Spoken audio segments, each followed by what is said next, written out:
अध्यक्ष महोदय, आज हमारे देश में जो ऊपर से लेकर नीचे तक शिक्षा दी जा रही है, उसमें व्यवस्था ही एक कारण है जिसकी वजह से शिक्षा का स्तर गिरता जा रहा है।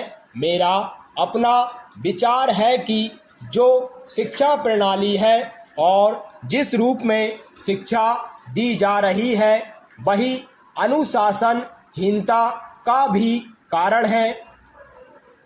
अपने देश और प्रदेश में हर एक की अपनी अपनी भाषा है और वह बालक जो इस देश में पैदा हुआ है और जो अपनी मातृभाषा की गोद में पला है, उसको यदि अपनी मातृभाषा में ही शिक्षा दी जाए तो मेरा ख्याल है कि शिक्षा का स्तर ठीक हो सकता है।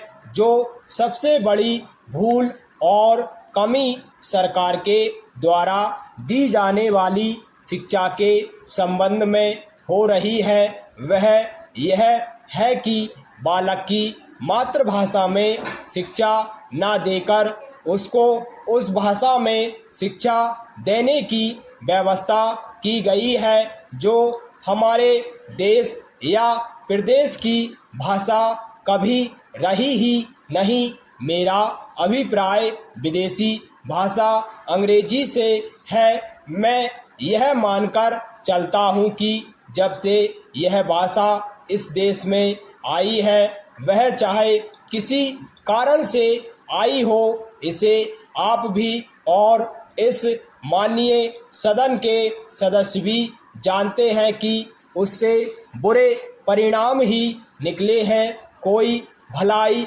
नहीं हुई है। इससे देश को जो हानि हुई है वह किसी से छिपी नहीं है। हम देख रहे हैं कि हमारे यहाँ जितना फैशन बढ़ रहा है और जितनी वेशभूषा बिगड़ रही है, वह सब अंग्रेजी भाषा के ही कारण है। जिस समय यहाँ पर अंग्रेजों का राज्य था, अक्सर यह देखने को मिलता था कि वे लोग जो खास करके किसी ना किसी तरह से सरकारी पक्ष के ही होते थे, अंग्रेजों से मिलने के लिए जाते समय अंग्रेजी वेशभूषा का ही प्रयोग करते थे। परंतु यह इस प्रदेश और इस देश का दुर्भाग्य है कि अंग्रेजों का राज्य समाप्त हो जाने के बाद भी लोग उनकी वेशभूषा को पहनते चले जा रहे हैं।